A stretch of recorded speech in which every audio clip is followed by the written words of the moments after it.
Selamat datang di channel Alur Donghua. Sebelum menonton, silahkan subscribe, biar Mimin tambah semangat update-nya. Terlepas dari angin laut, itu benar-benar sunyi di mana kelompok pembudidaya memulihkan diri, para pembudidaya menjadi semakin santai, untuk menutup mata mereka. Waktu cepat berlalu. Setelah 2 jam, mereka telah memulihkan sebagian besar kekuatan sihir mereka dan kulit mereka sebagian besar telah kembali normal. Pria parubaya itu membuka matanya. Setelah memeriksa bagaimana keadaan yang lainnya, dia segera memerintahkan, "Kita pergi. Kita tidak bisa tinggal di sini tinggal terlalu lama. Mereka sudah mengejar kita dengan cepat." Dengan mengatakan itu, dia berdiri dan memimpin jalan. Meskipun pembudidaya ki kondensasi agak enggan, mereka tidak berani tinggal dan berdiri, dengan cepat terbang dengan alat sihir mereka. Tetapi pada saat itu, tangisan keras tiba-tiba terdengar dari seluruh pulau, sepertinya datang dari dalam kabut tebal. Tidak baik, kultivator parubaya berteriak dengan ekspresi mengerikan, wajah yang lainnya memucat dalam sekejap. Lebih dari selusin burung abu-abu besar muncul dari kabut tebal di atas mereka. Burung-burung mengerikan ini memiliki panjang 3 meter, memiliki sisir merah di kepala mereka, cakar dan paruh yang tajam, dan memancarkan cahaya biru samar dari tubuh mereka. Mereka membuat pemandangan yang kejam. Setelah mereka muncul, mereka tidak langsung turun ke pulau, mereka dengan cepat berputar di sekitar pulau sebelum bubar, menghalangi jalan pelarian si pembudidaya. Burung-burung itu tampak cukup akrab dengan manuver itu. Ketika pembudidaya parubaya melihat ini, hatinya jatuh. Lari, cepat pergi ke hutan, tunggu sampai ada kesempatan untuk melarikan diri. Berpengalaman dalam berurusan dengan binatang iblis tipe burung, pria parubaya itu buru-buru memerintahkan yang lain untuk melarikan diri ke hutan. Saat keempatnya ketakutan, mereka dengan cepat mengikuti perintahnya tanpa pertanyaan. Kecepatan mereka mencapai level baru dengan meningkatnya kepanikan mereka. Dalam sekejap mata, mereka sudah tiba di hutan. Namun, pemandangan mengejutkan tiba-tiba muncul. Tepat ketika kelimanya terbang ke 10 meter di atas hutan, cahaya hijau tiba-tiba melintas di depan mata mereka.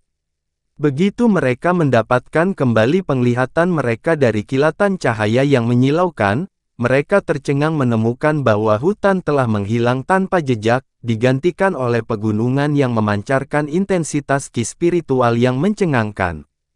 Itu adalah formasi ilusi. Wanita berpakaian biru itu berteriak ketakutan. "Mungkinkah ada rekan Daois di sini?" kata pemuda kekar dengan terkejut. Sangat terkejut, kultivator parubaya itu bergumam, "Itu mungkin. Tapi bagaimanapun, ini adalah kesempatan kita untuk bertahan hidup. Semoga kita bisa menggunakan formasi untuk menghindari elang iblis." Dengan itu, mereka tidak menyapu pandangan mereka di dalam formasi ilusi. Pada saat itu, burung-burung ganas itu tiba-tiba kehilangan pandangan mereka, menyebabkan mereka menjadi gelisah. Mereka berteriak satu sama lain beberapa kali sebelum memutuskan untuk perlahan-lahan terbang ke bawah. Ekspresi kultivator parubaya itu tenggelam. Tidak baik, tampaknya elang iblis akan tidak terpengaruh oleh formasi ilusi. Cepat mendaki gunung, ada aura formasi mantra di sana. Mungkin disitulah rekan Daois berada. Dia kemudian terbang menuju pegunungan dalam seberkas cahaya. Setelah pembudidaya yang tersisa saling melirik satu sama lain, mereka mengejar pria parubaya dengan ekspresi gugup. Setelah mereka terbang jarak pendek, lapisan cahaya putih tiba-tiba muncul dengan sendirinya, menghalangi jalan mereka. Ketika pria parubaya melihat ini, dia bersukacita. Dia segera melambaikan tangannya dan memanggil jimat transmisi suara. Setelah menggumamkan beberapa kata ke dalamnya, dia melemparkan jimat itu sebelum berubah menjadi seberkas api, menghilang ke penghalang cahaya dalam sekejap mata. Yang lain menatap pemandangan itu dengan mata panik, tidak berani menyelanya. Beberapa saat kemudian, banyak burung mengerikan terbang ke dalam formasi ilusi. Mereka dengan cepat menemukan kelompok pembudidaya dan terbang ke arah mereka dengan terburu-buru. Sayap mereka membawa cahaya biru terang. Kultivator parubaya meringis dan melirik penghalang cahaya putih di belakang mereka. Dia mengertakkan gigi dan memberi perintah kepada para pembudidaya ki kondensasi. Ekspresi pembudidaya lainnya juga tidak sedap dipandang. Tapi mereka masih mengacungkan alat sihir bercahaya mereka sebagai persiapan untuk menerima serangan binatang iblis. Tapi saat elang iblis hendak menyapu kerombongan pembudidaya, sesuatu yang tidak terduga terjadi. Lebih dari 100 sinar dari berbagai warna cahaya tiba-tiba melesat keluar dari penghalang cahaya putih. Meskipun balok setebal jari, masing-masing dari mereka sangat tajam. Detik berikutnya, elang iblis yang turun penuh dengan lubang yang tak terhitung jumlahnya, disertai dengan suara daging mereka yang terkoyak. Binatang iblis menghembuskan nafas terakhir mereka saat mereka jatuh ke tanah bahkan tanpa teriakan. Ini adalah kelompok pembudidaya sangat gembira dengan perkembangan dan berbalik ke arah penghalang cahaya. Mereka terkejut untuk waktu yang lama ketika mereka melihat lebih dari 10 kera besar di sisi lain penghalang cahaya. Pada pandangan pertama, mereka salah mengira mereka sebagai binatang iblis dan ketakutan, tetapi mereka segera menyadari sesuatu yang aneh tentang mereka. Setelah pemeriksaan lebih lanjut, mereka memperhatikan bahwa kera besar semuanya bersinar dengan cahaya hitam, sebelum akhirnya menganggap mereka sebagai boneka mekanik. Boneka masing-masing telah mengangkat tangan. Tampaknya seberkas cahaya dari beberapa saat yang lalu seharusnya semuanya berasal dari tangan mereka. Kesadaran ini membuat mereka benar-benar lega. Setelah itu, kera besar diam-diam menurunkan lengan mereka dan berkedip dengan cahaya putih sebelum menghilang dari pandangan. Saat ekspresi mereka terus berubah karena terkejut, penghalang putih melintas beberapa kali sebelum berpisah untuk membuat jalur selebar 3 meter. Ketika kelima orang itu melihat ini, mereka saling memandang dengan cemas. Suara seorang pria tanpa tergesa-gesa berkata, "Saat ini saya sedang dalam pengasingan, dan tidak nyaman bagi saya untuk bertemu dengan Anda. Anda rekan Daois dapat beristirahat sejenak di dalam penghalang sebelum pergi." Dari kata-katanya, sepertinya Master Mantra Formasi tidak memiliki niat sedikit pun untuk menemui mereka. "Terima kasih banyak atas kebaikan senior. Tapi karena binatang iblis telah mati, itu akan baik-baik saja jika kita beristirahat di luar. Kami tidak berani mengganggu kultivasi senior lebih lanjut." Meskipun pembudidaya parubaya tidak merasakan kebencian dari suara itu, dia tidak berani memasuki formasi orang asing. Karena itu, dia hanya bisa mengumpulkan keberaniannya untuk menolak tawaran itu dan berisiko membuat pihak lain kesal. "Hehe, sepertinya kamu cukup berhati-hati. Tetapi karena ini masalahnya, bagaimana kalau Anda memberitahu saya tentang situasi Anda? Kenapa ada sekelompok binatang iblis kelas 2 yang mengejarmu?" Suara itu berbicara tanpa peduli sedikit pun, tetapi kata-katanya kemudian sedikit rasa ingin tahu. Wajah pria parubaya itu akhirnya santai. Dia buru-buru menjawab dengan nada hormat, "Saya adalah murid dari Sekte Roh Azure. Kami pergi ke laut untuk memetik beberapa ramuan spiritual. Selama momen kecerobohan, kami menangkap mata binatang iblis itu dan mereka mengejar kami sejak saat itu. Jika bukan karena penyelamatan senior, kami para junior akan menghadapi malapetaka." Suara itu hanya terdengar sebagai jawaban sebelum menjadi diam. Ini membuat para pembudidaya gelisah. Kultivator parubaya menjadi khawatir. Namun, dia belum berani pergi dan berhasil tetap tenang. Setelah hening beberapa saat, suara pria itu dengan acuh tak acuh berkata, "Sekte Roh Azure Anda hanya mengirim Anda berlima. Mengapa tidak ada tetua sekte yang memimpin Anda? Tidakkah Anda tahu bahwa Anda hanya akan mencari kematian dengan pergi ke laut dengan budidaya Anda saat ini? Bahkan jika sebuah sekte tidak memiliki pembudidaya formasi inti, binatang iblis kelas 2 seharusnya tidak menimbulkan banyak ancaman terhadap sekelompok pembudidaya pendirian yayasan. Setelah itu dikatakan, pembudidaya parubaya berhenti sejenak. Dengan ragu-ragu, dia kemudian tersenyum pahit, "Senior, Sekte Roh Azure kami hanyalah sekte kecil. Meskipun kami pernah memiliki tetua formasi inti, dia tewas di Bistoren lebih dari 20 tahun yang lalu. Hanya ada pembudidaya pendirian yayasan di sekte kami sekarang, dan jumlah mereka tidak banyak." Ketika pria parubaya itu memikirkan tanggapannya, dia khawatir apakah senior ini akan membentuk niat jahat atau tidak setelah mendengar tentang detail sekte mereka. Tetapi setelah berpikir lebih jauh, dia menyadari bahwa jika orang ini ingin membunuh mereka, dia bisa melakukannya dengan mudah dengan bonekanya. Bagaimanapun, kultivasinya jauh lebih unggul dari mereka. Tidak perlu baginya untuk menyia-nyiakan usaha dengan taktik panjang seperti itu. Dan jika dia menyembunyikan informasi apapun dari senior ini, dia akan mempertaruhkannya, mengutuk mereka semua sampai mati. Karena itu, kultivator parubaya mencapai resolusi dan mengambil risiko menjawab dengan jujur. Dia tidak percaya bahwa siapapun akan menyembunyikan rencana apapun terhadap sekte yang hancur seperti miliknya. Binatang Toren, sudah berapa lama ini terjadi? Apakah itu ada hubungannya dengan binatang iblis itu? Suara pria itu sepertinya membawa tanda bahaya. Ketika pria parubaya mendengar ini, dia menjadi terkejut. Para pemuda lainnya pun mengungkapkan keheranan. Pria parubaya itu menghela napas panjang, dan bergumam, "Senior tidak tahu tentang Bistoren.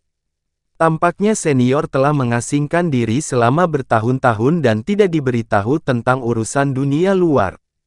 Dari nada bicaramu, situasinya terdengar sangat suram."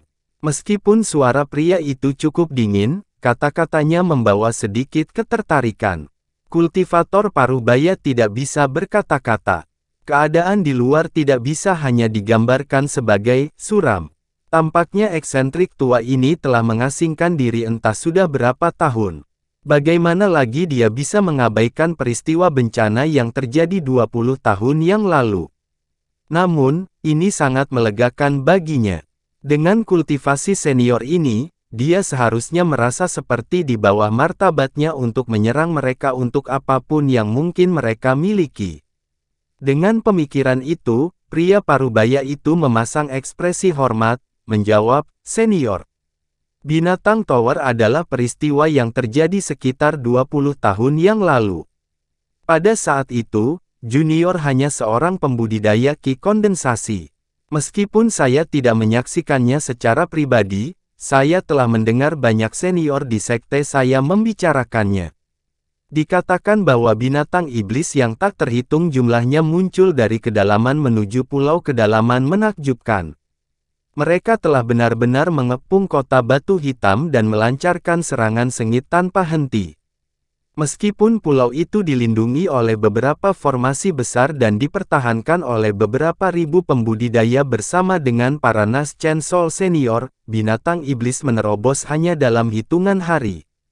Terlepas dari sebagian kecil pembudidaya yang mampu melarikan diri dalam kekacauan, sisanya semua terbunuh.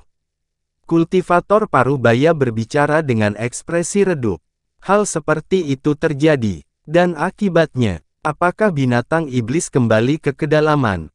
Suara pria itu sesaat mengungkapkan sedikit keterkejutan sebelum menjadi tenang. Hal-hal akan berubah menjadi lebih baik jika mereka baru saja kembali ke kedalaman. Setelah mengubah kota batu hitam menjadi reruntuhan, mereka dibagi menjadi beberapa kelompok, masing-masing dipimpin oleh beberapa binatang iblis kelas tinggi.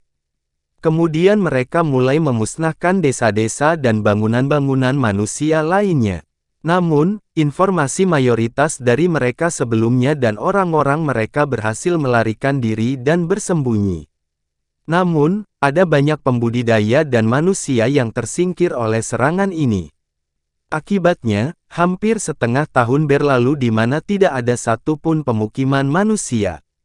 Mereka semua telah dimusnahkan oleh binatang iblis, dan ini bukanlah akhir.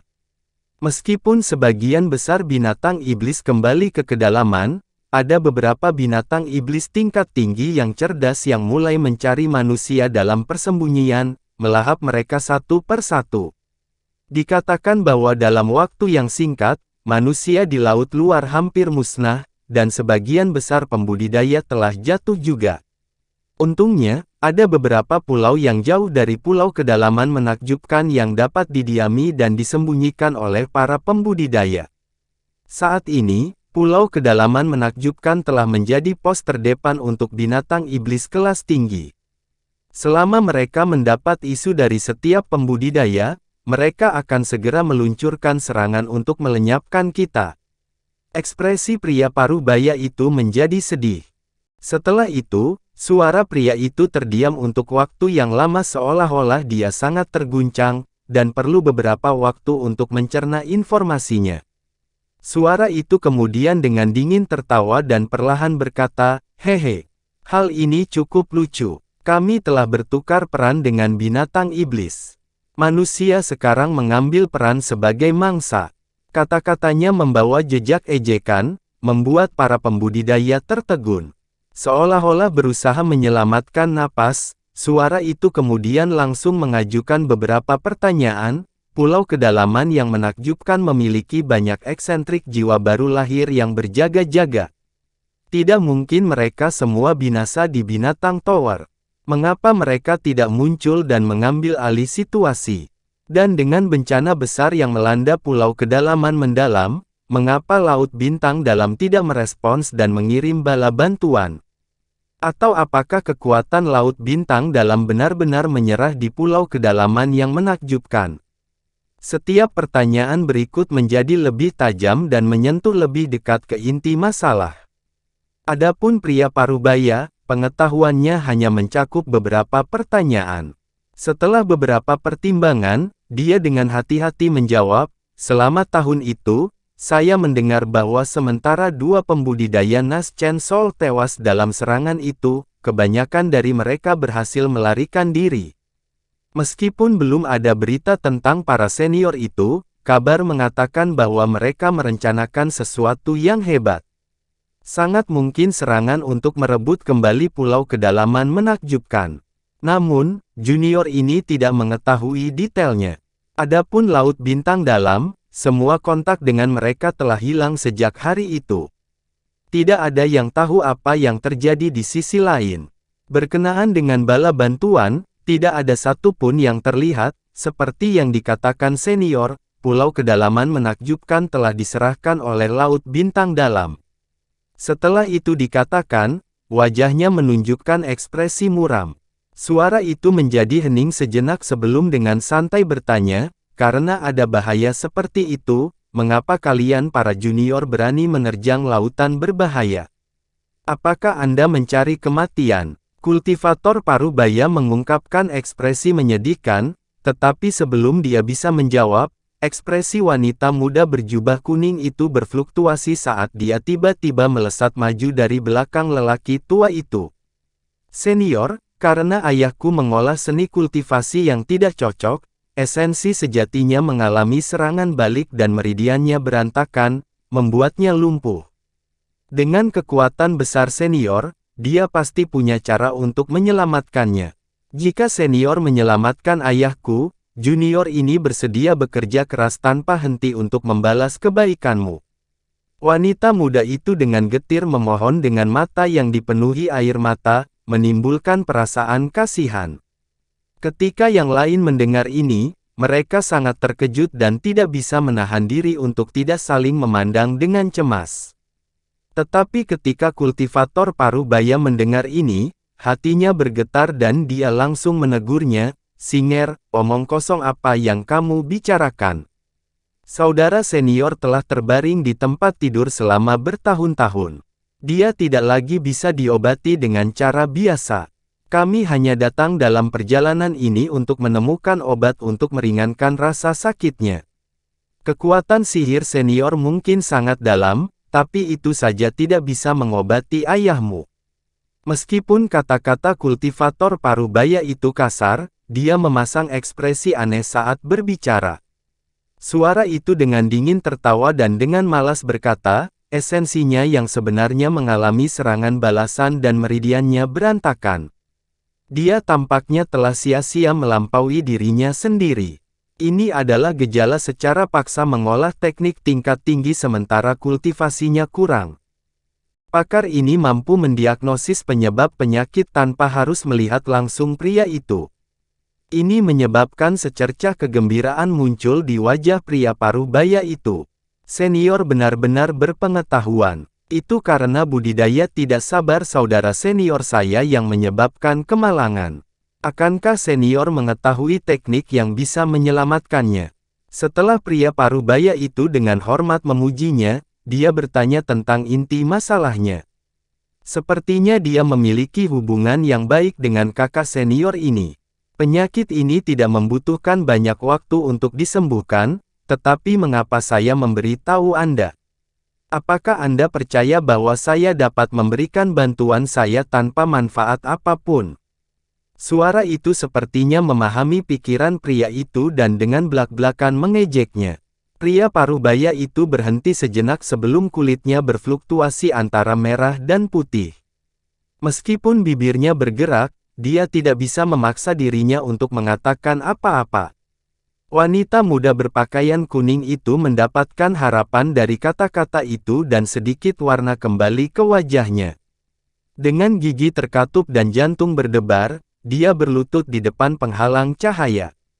Segera setelah itu, wanita muda yang menggemaskan itu berkata dengan tekad, Junior Gong Sun Sing berjanji bahwa selama senior dapat menyembuhkan ayahku, wanita ini bersedia mengabdikan hidupnya untukmu sebagai pelayan setiamu. Jika senior tidak nyaman, junior bersedia memasuki batasan sebelum senior pergi untuk menyelamatkan ayahnya. Dengan mengatakan itu, wanita itu menghadapi penghalang cahaya dan menundukkan kepalanya 3 kali ke tanah.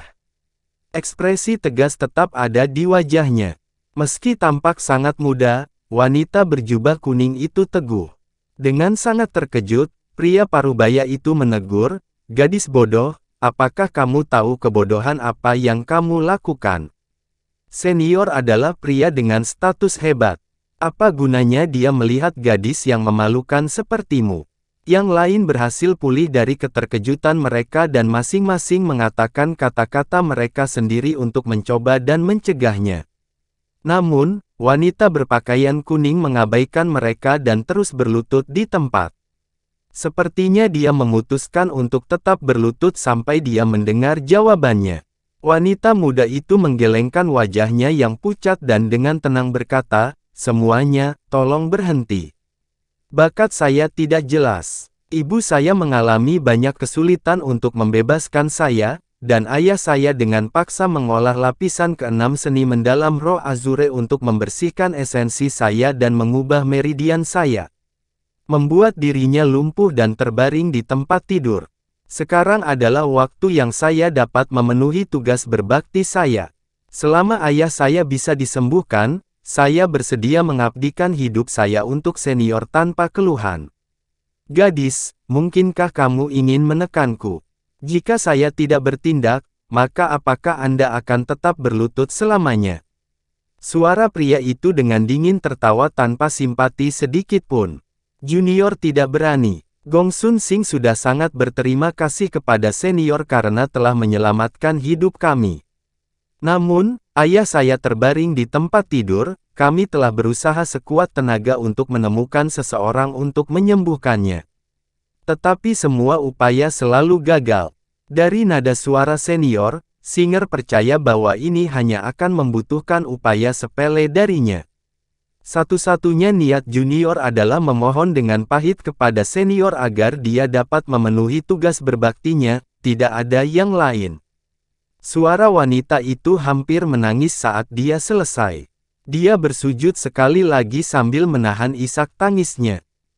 Terima kasih sudah menonton, sampai jumpa di episode selanjutnya. Jangan lupa subscribe, like, dan nyalakan loncengnya. Sampai jumpa.